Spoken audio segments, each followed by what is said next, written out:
everybody, we're going to be talking about triads or chords today.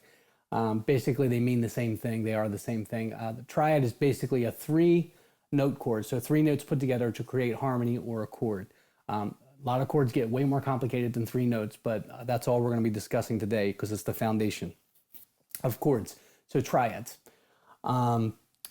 Triads are built on major scales, so that's why in the last video we learned about how to build major scales using the pattern root, two whole half, three whole half.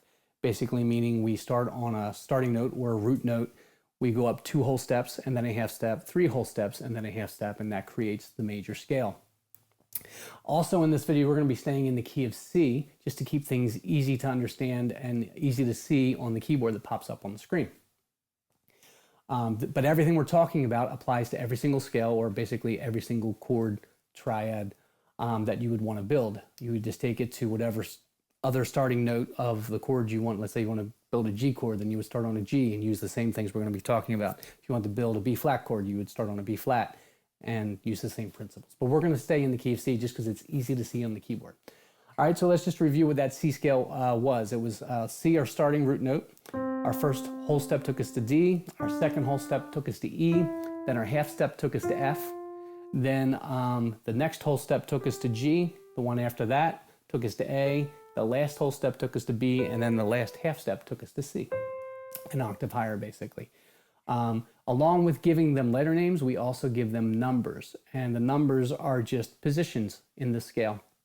And the reason why we use numbers is because they basically are communicating a relationship of notes to each other. And when that relationship is established in numbers, we can take those numbers to other keys or other scales and basically create chords with them.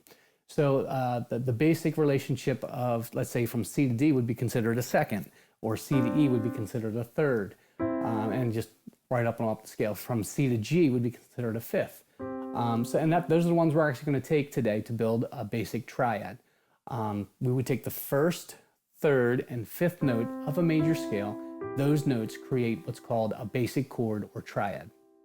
So a C chord, a basic C chord, basically consists of the notes C, E, and G. We can play that in that position with the C at the bottom, E in the middle, and G at top, and that's called root position C chord. We can rearrange the order of the notes where the E is on the bottom, the G is in the middle, and the C is on the top, and that would be called a first inversion C chord.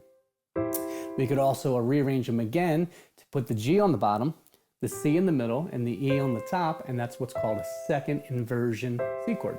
So you can play a C chord basically three different inversions, or sometimes guitar players refer to them as voicings. So it would be a root position, first inversion position, and a second inversion position. Basically, they're all C chords, just with the order of the notes rearranged. All right, but there's also some modifications we can make to a basic triad to create other chords. So for instance, I'm sure you've heard of the terminology minor chords. To build a minor chord, to make that C chord a C minor chord, all we have to do is take the third and lower it half a step. So the E would become an E flat. So now a C minor chord would be a C, E flat, and G. And just like the C major chord, we can play that in root position. We can play it in first inversion or second inversion. Additionally, what we can do is build what's called a diminished chord.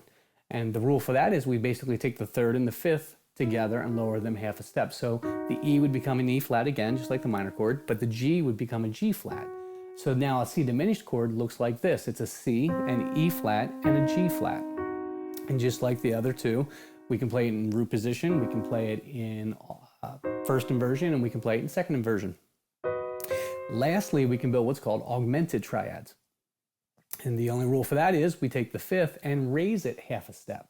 So now the C augmented would look like this. It would be a C note, an E note, and a G sharp note. And just like the other ones, we can play that in root position, first inversion, and second inversion. So as far as triads go, that's it. You can have a major chord, a minor chord, you can have a diminished chord, and you can have an augmented chord. And those are the basic foundation of all chords. There's other modifications, excuse me, that we can make to make even more and more complicated chords. But for today, we're just going to stick with triads.